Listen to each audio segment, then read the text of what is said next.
Bonjour à toi ce matin. C'est grand-papa François qui est là. Grand-papa François qui fête son anniversaire aujourd'hui. Oui, oui, oui. Grand-papa François a 61 ans ce matin.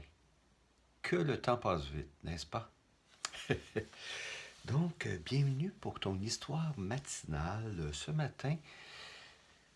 J'ai changé un petit peu de type d'histoire. Hier, je t'avais lu des ailes de grenouille. Puis là, j'étais en train de regarder une autre histoire dans la même collection. Puis c'était des histoires qui sont faites en France. Puis il y a des mots qu'on utilise moins. Donc j'ai regardé autre chose.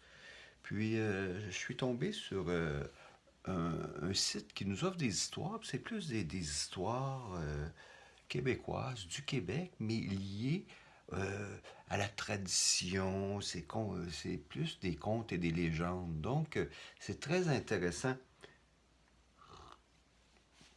Santé. C'est très intéressant. Donc, j'en ai trouvé une ce matin. Elle vient de Havre-Saint-Pierre. Ça s'appelle Les Cigouines des îles Mingan. Donc, je vais y aller. Puis ensuite, elle est très courte. Je vais te parler d'un sujet qui parle dans cette histoire-là. Donc, les cigouines des îles Mingan. Les canotiers ne craignaient aucun monstre autant que la cigouine des mers, sorte de poisson-ci pourvu de dents sur tout le dessus de son corps et capable de scier le bois et le fer. Ce poisson fabuleux coupait les embarcations d'un bord à l'autre, par le milieu, et les hommes se retrouvaient à l'eau. Je vais te montrer une photo un petit peu de cette cigouine-là. Tu vois? C'est quelque chose, là. Donc, je continue l'histoire. Ce n'est pas d'hier qu'elle fit son apparition, puisque les premiers Européens qui franchirent les mers en direction de l'Amérique la rencontrèrent dès le XVIIe siècle. La cigouine s'amenait à grande vitesse, toujours en ligne droite, le dos hérissé de dents qui traçaient une raie blanche sur l'eau.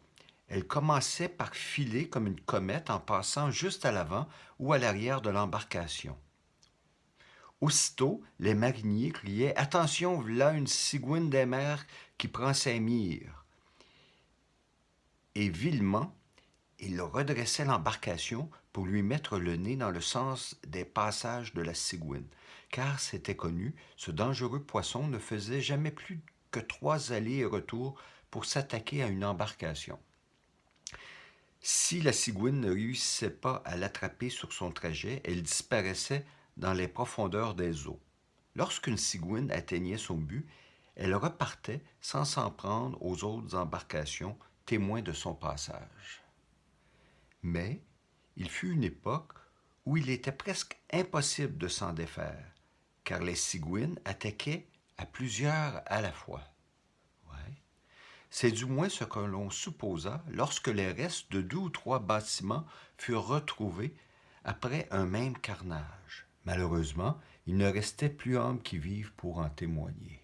Oh, c'est pas le fun, ça. Je prends une petite gorgée de café, si tu me permets. Merci. Donc, le dernier paragraphe. Les dernières fois que la cigouine s'est manifestée, c'est durant la Prohibition, vers 1918, alors que des contrebandiers faisaient le commerce de l'alcool avec les gens des îles Saint-Pierre et Miquelon. À plusieurs reprises, des capitaines payés par des trafiquants pour transporter des canisses de boissons fortes ne revinrent jamais avec leur chargement. D'autres capitaines ramenaient alors la mauvaise nouvelle à celui qui attendait sa marchandise. C'est bien terrible, disait-il, ce qui leur est arrivé à l'entrée du golfe. Ils ont rencontré une cigouine des mers qui a débité leur bateau en morceaux et tout le chargement s'est perdu dans la mer. Et voilà, c'était la légende des cigouines des îles Mingan. À présent, on a parlé de la prohibition. Puis, j'ai fait une petite recherche pour toi, juste pour t'amener un petit peu au niveau de la prohibition, pour t'expliquer un petit peu c'était quoi cette époque-là. Je reprends une autre gorgée de café.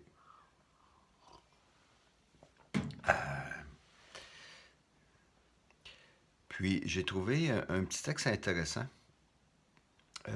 qui est assez long finalement, qui est assez long. Mais grosso modo, la prohibition, c'est une période où l'alcool était interdite.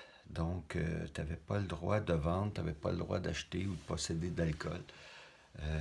Donc, bien sûr, il y a eu le marché noir, puis il y a des gens qui se sont enrichis pendant cette période-là.